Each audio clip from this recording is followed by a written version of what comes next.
Hello and welcome. You're watching To The Point. The Maharashtra government's decision to ban the slaughter of bulls and bullocks and the sale and possession of beef has received a polarized response. While some have welcomed it, others have called it a sign of intolerance and an anti-poor measure. So in part 2 tonight, Derek O'Brien of the Trinamool Congress will debate this issue with Sudhanshu Trivedi of the BJP. But first, the recent sting against the Aam Aadmi Party, which allegedly shows Arvind Kejriwal attempting to split Congress, has raised serious questions about the Chief Minister of Delhi, his politics and his party's future. Coming after the rift with Prashant Bhushan and Yogendra Yadav and provoking the resignation of Anjali Damania, it's led many to ask, is the Aam Aadmi Party unravelling? Has it disillusioned its voters and lost its special appeal? That's the first debate tonight. With me to discuss what's happening in the Aam Aadmi Party is Delhi MLA Adarsh Shastri, the political editor of The Hindu Varghese George, Emeritus Professor of Politics Zoya Hassan, the well-known commentator and columnist Siddharth Bhatia, and former Aam Aadmi Party leader and now with the BJP, Shazia Ilmi. Adarsh Shastri, let's start with that sting which allegedly shows Arvind Kejriwal keen to separate 6 Congress MLAs and obtain their support to form a government without having to go through elections. I put it to you that this shows that Arvind Kejriwal is capable of the same low moral realpolitik that he often accuses Congress and the BJP of, and his own claims to virtue and principle have been shown to be hollow. So, let me put the background in perspective. The Aam Aadmi Party in 2013, after winning the elections, had the mandate of running Delhi. The Congress and the BJP got together and made sure that Arvind and the Delhi team had to resign. And after that, because Arvind wanted elections to take place and that was not happening, it was very clear that Arvind felt the need that the people's wishes of having an elected government needs to be there. And that is the reason. I don't think it was anything against the Constitution. It is part of the Constitution provision to be able to look at forming a government. Adarsh Shastri, I thank you for your answer because you've done 2 things for me that were critical. First of all, you've accepted the veracity of that sting because you were actually explaining the background. You're not denying the veracity. You're not denying that he was trying to break Congress. You're actually giving me a reason and justification for seeking to do so. And in giving that justification, you're going further in actually suggesting that he is no longer a man of principle, accountability, transparency and virtue. He's operating like a Congress and BJP politician and using the same justification as them. What I'm just trying to say is that the people of Delhi expected a government in place, and it is in the constitution of the country to look at where 2/3 members of a political party, if they realign or form another political party, in the interest of the electorate, if there is attempts made to form a government, I see nothing wrong in that, number one. Number two, at no point of time in the sting, if it is true, has it been anything discussed about anything which is improper in terms of any exchange of any interest at any end. And I think it is just part of the constitutional provisions, and I think exploring that, and even the LG in fact hinted multiple times that realignment is possible and should be looked at. Varghese George, let's take up what you've just heard from Adarsh Shastri. Yesterday, his colleague Ashish Khaitan insisted that this was not horse trading. He called it political realignment, something that Adarsh Shastri is himself suggesting it is. Now, today, a former Congress MLA, Asif Muhammad Khan, has revealed that he was in fact offered a cabinet post by Sanjay Singh to split Congress. If that revelation is true, then clearly what was happening is not just simple political constitutional realignment, it's horse trading. It's luring people to break a party by offering them something in return. I mean, well, absolutely. I think what has come out purportedly as a conversation between Mr. Arvind Kejriwal and a previous MLA of the Aam Aadmi Party shows Arvind Kejriwal in a very unflattering light. I mean, as you said in the initial remarks, the special appeal that the Aam Aadmi Party had when it emerged on the horizon of Delhi politics is now diminishing. I mean, I have no hesitation in saying that thing. So I don't think the constitutional or the legal scheme of allowing for new realignment in an existing assembly where no single party may have a majority, would invoking that as justification for trying to split another party. I think these are two different things. I mean, looking for a realignment or some kind of a combination in a hung assembly is something that we witnessed in Jammu and Kashmir recently. Two parties which may have ideologically opposite views, contradictory views, trying to arrive at a common program so that a government can be in place, so that the popular mandate is respected. I do not think in the conversation that has been leaked, I mean, assuming that, I mean, I think the Aam Aadmi Party representative has accepted the veracity of that thing. I don't think these are comparable things, and it actually shows Arvind Kejriwal in unflattering light. Zoya Hasan, the core of Arvind Kejriwal's image and appeal was his moral stature. He was seen as a man of principle. More importantly, he was seen as significantly different to other politicians. How much damage has this sting? And now clearly the Aam Aadmi Party is accepting the veracity of that sting. How much damage has that sting done to his stature and to his image? I think it has done great damage. In fact, the crisis in AAP over the last few weeks, I think, has hit the credibility of the Aam Aadmi Party, and of course the latest sting, as you very rightly said, has certainly damaged his moral stature, because after all, the Aam Aadmi Party was a new hope in politics, that it was possible to have a people-centered, participatory, secular politics based on principles of transparency and accountability, all of which have taken a big hit. And this whole argument is frankly outrageous, to suggest that breaking a political party is realignment. As I think Varghese George very rightly said, that were they in open talks with the Congress to form a government, that would be, I mean, that would be perfectly legitimate. This is backroom skullduggery. Absolutely. And as you said, they're not even denying it now. Siddharth Bhatia, before this sting, on the 26th of February, Prashant Bhushan revealed that in fact Arvind Kejriwal, even as late as November, was attempting to form a government with the Congress to avoid elections. Kejriwal vehemently denied it. Now it turns out that was true. In that same letter, Prashant Bhushan also alleged that Arvind Kejriwal was convinced that his thinking was always right. He didn't listen to people who thought differently. He went ahead and did what he wants. Once again, this thing has proven Prashant Bhushan was right. This sting, in other words, has proven the worst ideas, the worst doubts about Arvind Kejriwal put out by his own closest people.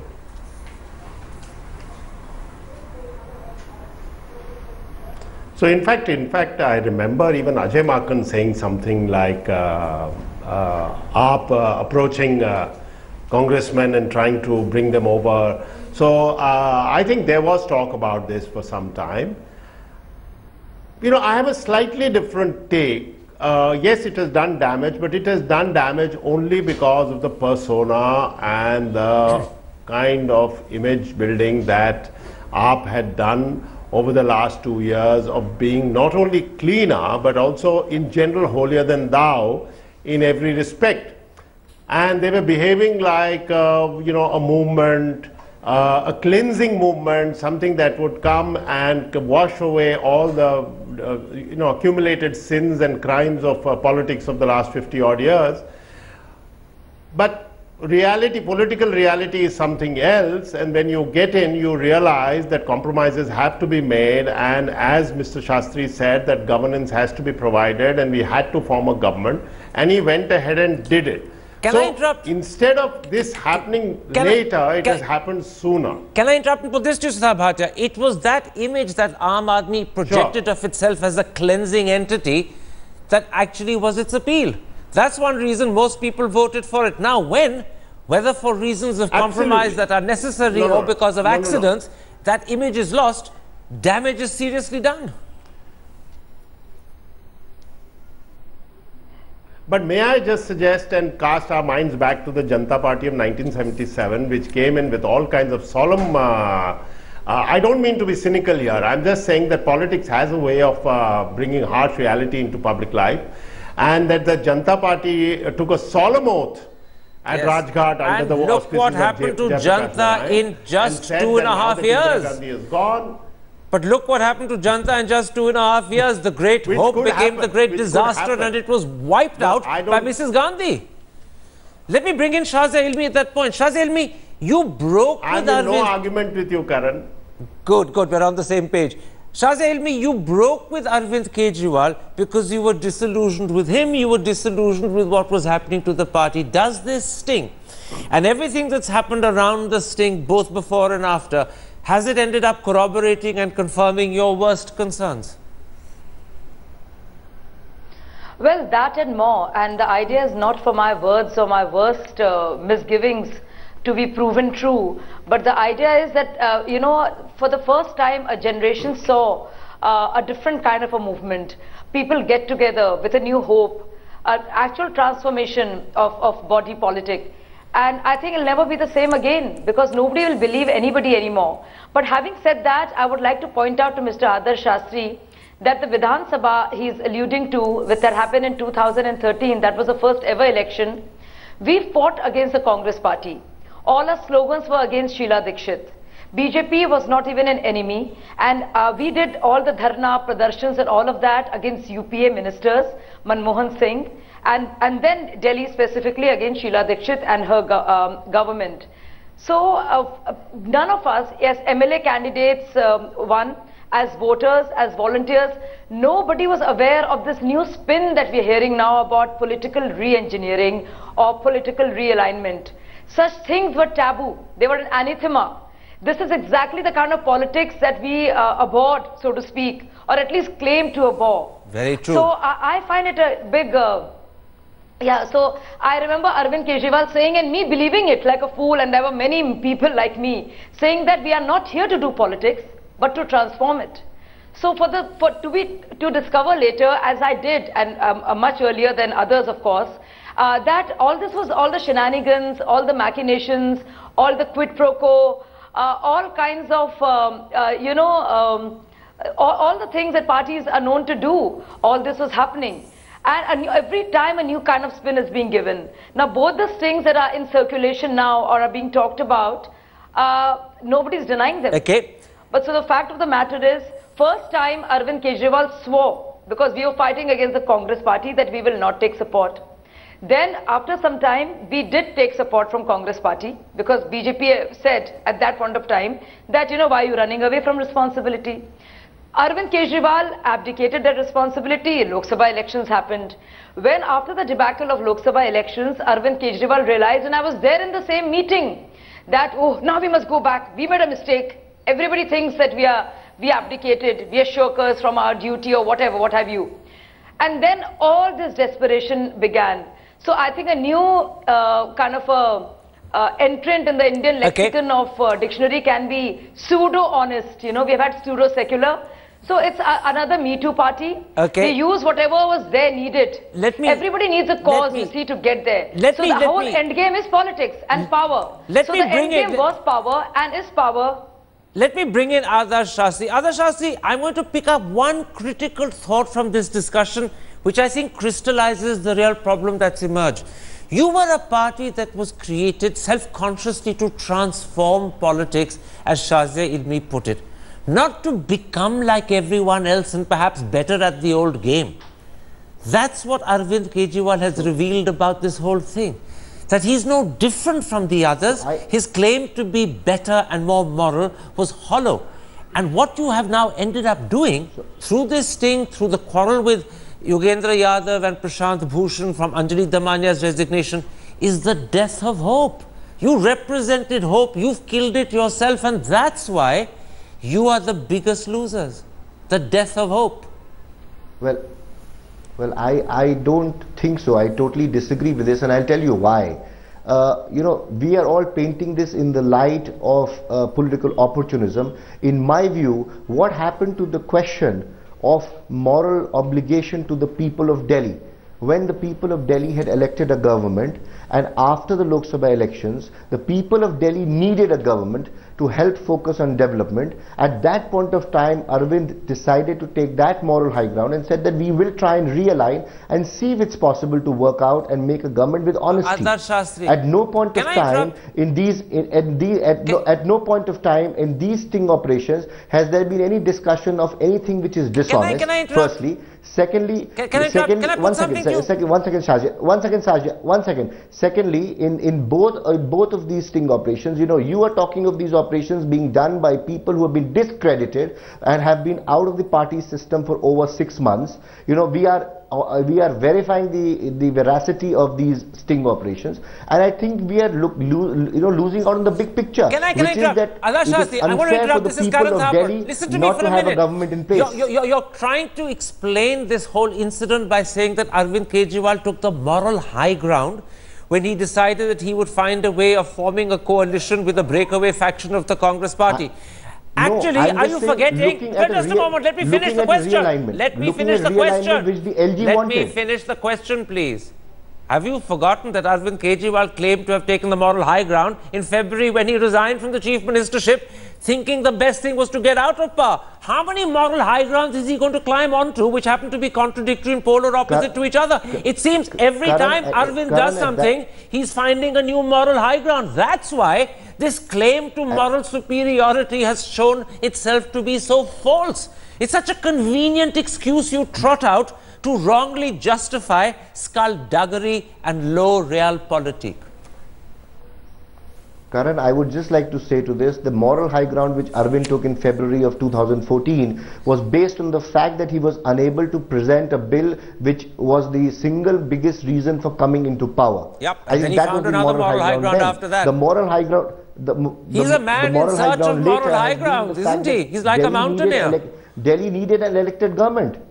Well, let me put this to you, Verghese George. I've heard carefully what Adar Shastri has said. The thought that comes to my mind is Arvind Kejriwal is a man in permanent search of moral high grounds. He sounds like a mountaineer looking for a new Everest, only to discover that each Everest is not actually a peak, it's another moral nadir where his own qualities are exposed as rather shallow. You can't be a saint at the same time as actually being a very successful operator. Oh, no, absolutely. I mean, if it is the popular will that we are speaking about here, I mean, in the same conversation, I was surprised to hear Mr. Kejriwal telling Mr. Garg, who is suggesting that, okay, let us mobilize public opinion through Mohalla Sabhas. Mr. Kejriwal is telling him, forget Mohalla Sabha, we should tell exactly the opposite of what we actually want to the public. I mean, that was quite a shocking statement to hear from somebody as Kejriwal, who's always been claiming a moral high ground. And that is precisely the reason why, considered to other controversies that have afflicted AAP in the previous days, whether it is Prashant Bhushan's questions about internal democracy, etc., etc., this is one thing, the sting opera or this tape that has come out, particularly undermines Arvind Kejriwal's moral high ground. I mean, the entire administrative efficiency that Kejriwal has been promising in Delhi is been dependent entirely upon his own moral authority that he can command over Delhi bureaucracy and his own MLAs and ministers.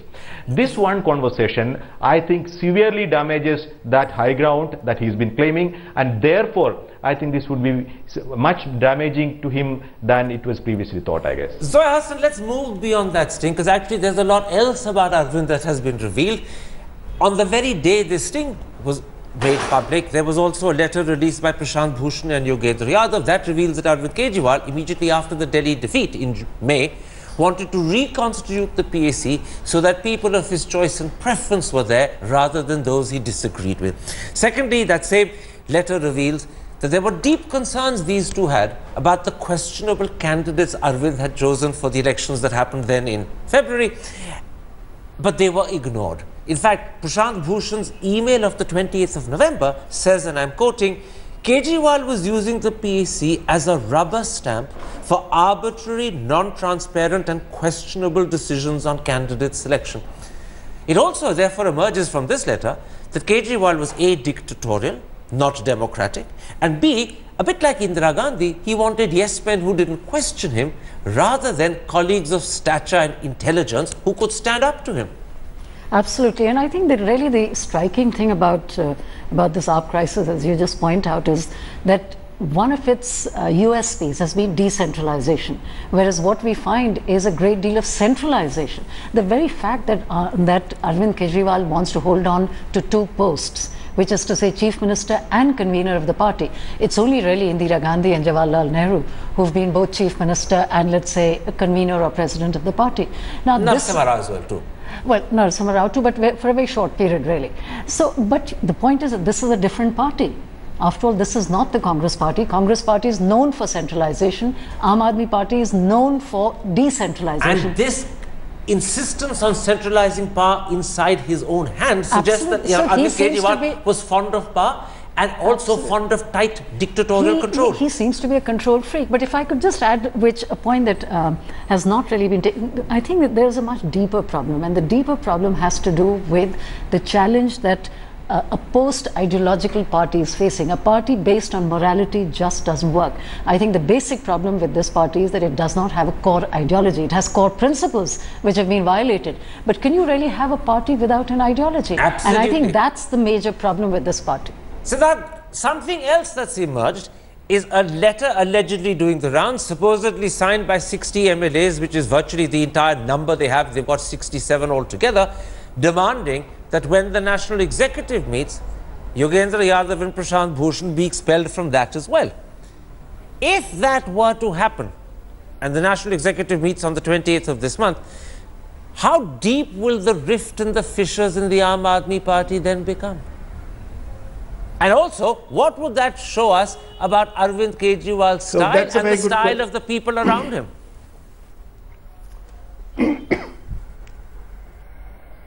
So that's an actually very pertinent point, Karan, because I get the feeling that when these two were removed from the PAC and Arvind removed himself from the scene, perhaps the overall plan was to make sure that they are out and they, in disgust or anger or frustration, quit the party itself. They didn't.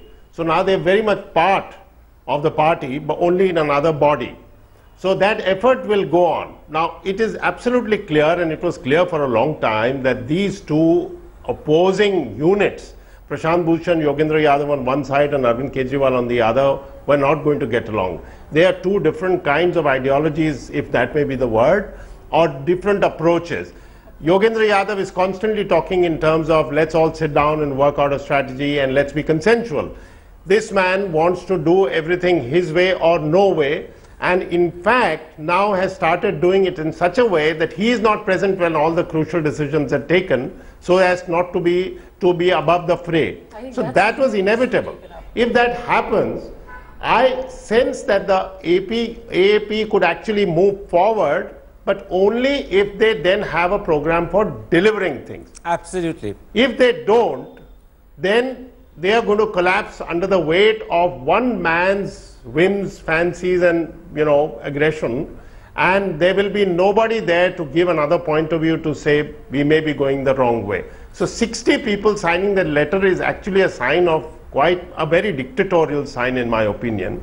That means it shows that he has completely captured the party, and that's why he may be wanting his own candidates, for example. Shazia Ilmi, all these problems have come tumbling out of the closet just after the party's incredible Delhi victory, but clearly they would have been festering out of sight and waiting to burst for many months and weeks before this.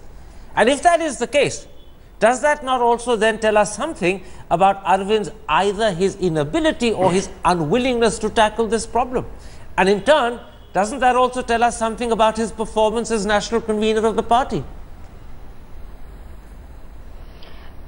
No, I mean, this is not news to me, and anybody who knows the party even slightly, and I have worked with Arvind much longer than many of the new spokespersons of the party. I've been there since Anna Hazare movement, where Arvind swore he would never really join politics. So this is 3.5 years of proximity of very serious kind of work. Arvind is extremely selfish. He can change his stance in a minute. He can be like a political chameleon. He says that he doesn't believe in ideology, and it made sense because he doesn't want to get caught up in the ideological baggage and the games about left, right and center. He says it's going to be simple, it's going to be anti-corruption. But the goalpost keeps changing, And Arvind's villains, political villains and political opponents keeps changing. It's like Congress was the first villain and then it became BJP. So he would first fight against corruption and then talks against communalism. So he will use everything in the book, everything there is, to keep himself there. And he will brook no voice of dissent at all. He's totally given his anti-merit, meritocracy. He would give everything you can, no matter what you do for him. Like, I cannot begin to tell you, like, to ascribe and attribute sinister motives to somebody like Prashant Bhushan. People might agree or might not agree with his ideology and his stance on many things, but his contribution to the party, right from Jan Lokpal drafting till the exposés, and his self-effacing nature and the desire to promote Arvind as a face, despite that, the meanness and the mean-spiritedness shown by Arvind and his henchmen. I will not even call them his coterie because actually his henchmen. It is despicable. And Prashant, instead of saying, instead of being grateful that neither Prashant Bhushan nor Yogendra Yadav nor this Rajesh Garg, this person, this gentleman, none of them used it before the election. They came out with it, or its surface after the election shows that they did not want to electorally mar the chances of Aam Aadmi Party, and they indeed decent people. Let me bring in Adarsh Shastri. He's one man entirely on his own. There's not a single voice on this panel that is speaking out in defense of Arvind Kejriwal and the party other than his. Let me therefore give you one last chance before I have to end this particular section of tonight's show. The image, Adarsh Shastri, that emerges of Arvind is on the one hand of a man with enormous political and oratorical talents. There's no denying it. He's a huge success as a politician in the old-fashioned Tammany Hall sense. And I'm sad to use that phrase, but he's a huge success and he's a terrific speaker. But on the other hand, he's also an individual who seems to have the most horrible human failings and faults. And my conclusion is that he's emerging almost like a Greek hero who's willing his own destruction because the qualities that are going to end him are there inside him. He's a bit like Coriolanus or any of Shakespeare's heroes. They become great, but they also fail because the greatness and the failure is inside them. They can't do anything about it. You've been rather dramatic. But accurate? I think, Karan, for Arvind, the first quality that I think which outshines everything else is his ability to spot talent and his ability to make sure the atmosphere and culture of meritocracy remains in the Aam Aadmi Party. There have been people in the party who have been there for a while and have been and acted like political chameleons and have left him in times of need and in times when the Aam Aadmi Party was down. And it is Arvind's credibility and capability that he's been able to bring around him a new team every time and a team of people who bring about that capability and merit. And that is the reason why the Aam Aadmi Party is where it is today, because Arvind works as a team, and all of us, when we have worked with him, have seen the democratic institutions that he builds in the party. It is either you convince him or he convinces you, which is clearly an example of the best possible democratic tradition. Team of yes men. Number one. All right. The other. You've got Zoya Hassan saying it's a team of yes men. But I want you, Adarsh Shastri, to be the last voice. Because it's only fair, since you're on your own, that you should have one last chance uncontradicted. Go on, 30 seconds and then I'm over. Like I said, he is democratic enough to either get convinced or convince you. And at the same time, the fact that people with merit and talent have come up and have become part of his team shows the fact of his commitment towards democratic traditions and the fact that he will at the same time not agree for indiscipline in the party. You've made that point. It's going to be the last word on this particular section for one simple reason. You're the only voice speaking in defense of Arvind and that party. No one else is. That's perhaps one way of balancing. But I will add one thing as my personal comment.